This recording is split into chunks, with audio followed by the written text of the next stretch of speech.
messieurs, bonsoir et bienvenue dans notre édition en version française. Sans plus attendre, à tout de suite les titres.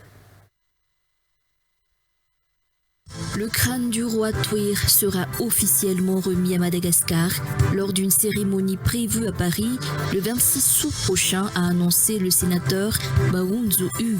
La délégation malagasy qui se rendra sur place ramènera ensuite la relique au pays où elle est attendue le 31 août avant son transfert vers la région du Ménabé.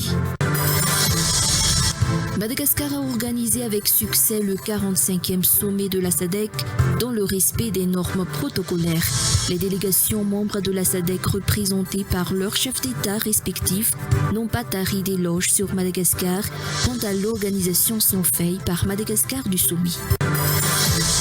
En marge du sommet de la SADC, l'épouse du roi d'Eswatini a visité l'exposition à l'Enara Gallery. Intéressée par l'artisanat malagasy, elle envisage de retourner à Madagascar un jour. Dans le cadre des négociations relatives à la guerre en Ukraine, Donald Trump va commencer les préparatifs d'une rencontre entre Volodymyr Zelensky et Vladimir Poutine au terme d'une très bonne entrevue avec le président ukrainien et plusieurs dirigeants européens. À la une des actualités, le crâne du roi Twir sera officiellement remis à Madagascar lors d'une cérémonie prévue à Paris le 26 août prochain, a annoncé le sénateur Maounzou Hugues. La délégation malagasy qui se rendra sur place ramènera ensuite la relique au pays où elle est attendue le 31 août avant son transfert vers la région du Ménabé. Reportage de Mamtina Angiembloun. Après 120 ans, le crâne du roi Twir revient enfin à Madagascar. Ce roi est une figure importante de l'histoire malagasy, reconnu pour sa lutte contre la colonisation étrangère. Le roi Twir s'est battu jusqu'au bout pour protéger sa patrie, ce qui a poussé les envahisseurs de l'époque à mener des attaques sournoises afin de pouvoir le tuer et ainsi prendre le contrôle de Madagascar. Selon les explications, le gouvernement français avait déjà décidé de restituer officiellement ce crâne à Madagascar, une décision annoncée il y a quelques mois. Récemment, un arrêté a été sorti par l'État français pour confirmer la restitution du crâne du roi Twir, selon le sénateur Maounzou Hugues. Une délégation malagasy se rendra donc à Paris pour récupérer le crâne qu'elle ramènera ensuite au pays. La remise officielle aura lieu à Paris le 26 août, tandis que son arrivée à Madagascar est prévue pour le 31 août avant qu'il ne soit conduit à Belle-sur-Turbine dans la région de Ménabé. Des cérémonies de réception et de réjouissance marqueront son arrivée dans les districts de cette région. Le crâne fera halte dans chaque district pour y être honoré avant son arrivée finale à Belle-sur-Turbine. Par ailleurs, des lieux de commémoration et des plaques portant le nom de ce roi seront installés dans les capitales de ces districts pour lui rendre hommage, précise le sénateur de Madagascar, Maounzou Hugues. Le crâne du roi Twir sera exposé dans un musée à Turbine afin que le public puisse le voir et que son histoire ne soit pas oubliée après son retour. Pour rappel, le roi Twir fut le dernier souverain à avoir régné à Madagascar. Il est reconnu comme un héros courageux qui a défendu son pays, raison pour laquelle il mérite cet hommage, comme l'a rappelé encore une fois le sénateur Maounzou Hugues.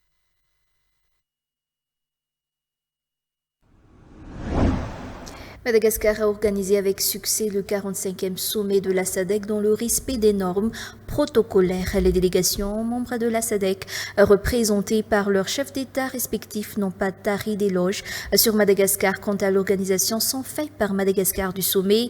La presse a été particulièrement gâtée lors du sommet, que ce soit en termes de transport vers le site du sommet ou en matière d'accueil convivial réservé aux médias. Récit de Ftiamnadoni et Yves Rassat. L'accueil du premier sommet de la SADC à Madagascar a été couronné de succès.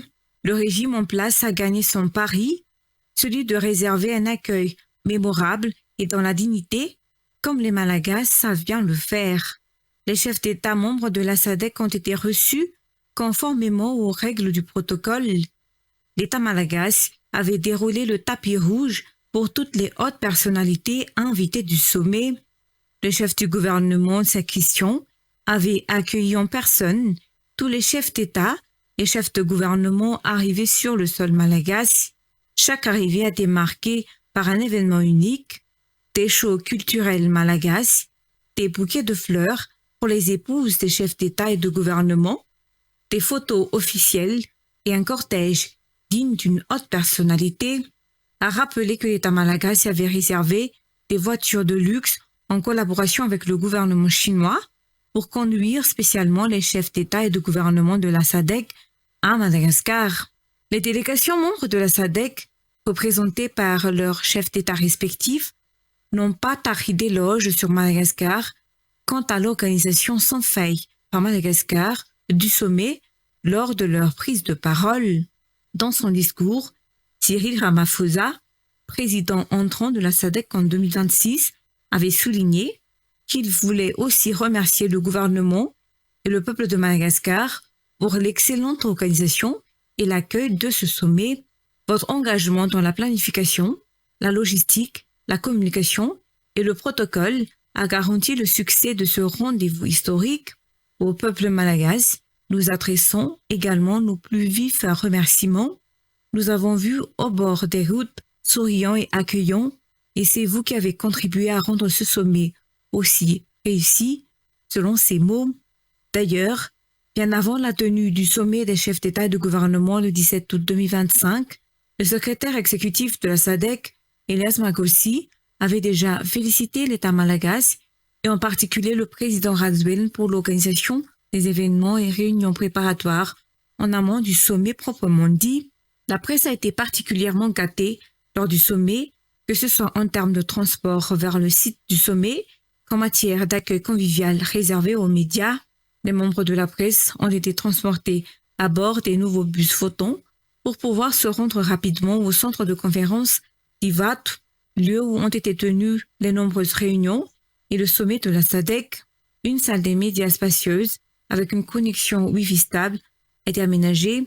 Les rédacteurs ont pu suivre en direct les événements depuis la salle plénière du CCI. Des repas gratuits et de l'eau ont même été mis à notre disposition le jour du sommet. En marge du sommet de la SADC, l'épouse du roi d'Eswatini a visité l'exposition à l'Enara Gallery. Intéressée par l'artisanat malagasy, elle envisage de retourner à Madagascar. Un jour, selon ses dires, il est possible d'établir une coopération entre les deux pays pour faciliter les échanges commerciaux et afin de trouver des débouchés. Plus de 5000 personnes ont déjà visité la galerie Enara où s'est tenue l'exposition d'artisanat d'art malagasy. Sibella Ranjemazaf. L'épouse du roi d'Eswatini, accompagnée par des représentants des autorités, notamment la ministre de Tourisme et de l'Artisanat, a visité le parc des expositions Enara Galeria, où s'est tenu l'événement bazar de la SADC.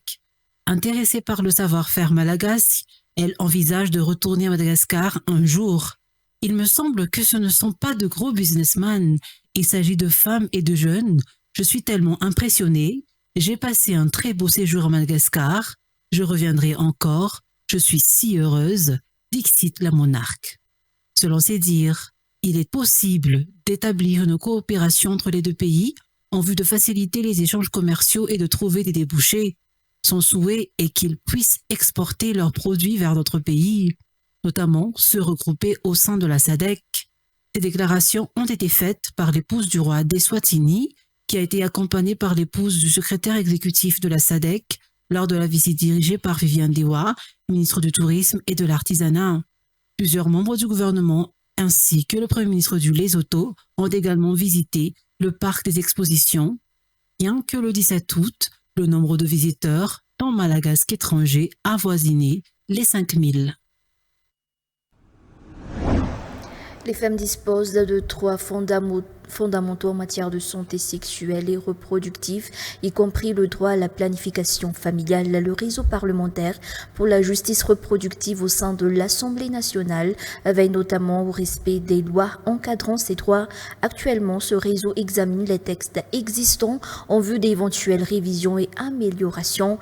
L'Assemblée nationale renforce sa collaboration avec les partenaires techniques et financiers internationaux engagés dans la promotion et la protection de ces droits, lesquels sont pleinement intégrés dans la politique publique. Elisa Hermana et Eric Ranevson. L'excès du nombre d'enfants dans une famille représente un fardeau à la fois pour les familles et pour la nation. À ce jour, certaines familles comptent encore jusqu'à 7 ou 8 enfants au sein d'un seul foyer. Or, ce sont souvent les ménages les plus précaires qui peinent à limiter le nombre de naissances, faute d'informations et sous la pression de certains chefs de famille sur les femmes, les empêchant de recourir à la planification familiale. Les femmes ont des droits en matière de santé sexuelle et reproductive, notamment celui de choisir la planification familiale, rappelle le président du réseau parlementaire pour la justice reproductive au sein de l'Assemblée nationale, également député élu à Moraming. Le réseau s'attelle actuellement à réviser les lois relatives à ces droits, a-t-il précisé. Cette initiative englobe également la lutte contre les violences basées sur le genre, les mariages précoces et la nécessité de renforcer la sensibilisation autour de la planification familiale, désormais considérée comme une priorité. L'Assemblée nationale, en collaboration avec ses partenaires africains, œuvrant dans le domaine de la santé sexuelle et reproductive, a engagé de nouvelles démarches pour améliorer les droits et les services dans ce secteur. Passons maintenant aux actualités internationales. Dans le cadre des négociations relatives à la guerre en Ukraine, Donald Trump va commencer les préparatifs d'une rencontre entre Volodymyr Zelensky et Vladimir Poutine en termes d'une très bonne entrevue avec le président ukrainien et plusieurs dirigeants européens. Que retenir des échanges qui ont eu lieu à Washington? Reportage de France 24. Après une longue journée de discussion entre chefs d'États européens à la Maison-Blanche, la prochaine étape a été annoncée par Donald Trump, un tête-à-tête entre Vladimir Poutine et Volodymyr Zelensky. J'ai appelé le président Poutine et j'ai commencé à organiser une rencontre dans un lieu à déterminer entre le président Poutine et le président Zelensky. Après cette rencontre, nous aurons une réunion trilatérale. Selon le chancelier allemand, cette rencontre pourrait avoir lieu dans les 2 prochaines semaines. Il s'agirait d'une étape majeure. Jusqu'ici, Vladimir Poutine refusait de rencontrer Volodymyr Zelensky, malgré les demandes du président ukrainien. Nous sommes prêts à accepter n'importe quelle forme de rencontre au niveau des dirigeants, car c'est seulement à ce niveau que nous pourrons résoudre toutes ces questions complexes et douloureuses. Lundi, seules les garanties de sécurité ont été mises sur la table, mais l'épineuse question des territoires occupés par la Russie n'a pas été abordée durant la réunion. Elle inquiète certains dirigeants européens qui doutent de la volonté de paix de Vladimir Poutine. Son objectif final, c'est de prendre le maximum de territoire, c'est d'affaiblir l'Ukraine et d'avoir une Ukraine qui n'est ou pas viable seule ou dans le giron russe. C'est à peu près évident pour tout le monde. Il ne doit y avoir aucune concession territoriale imposée à l'Ukraine.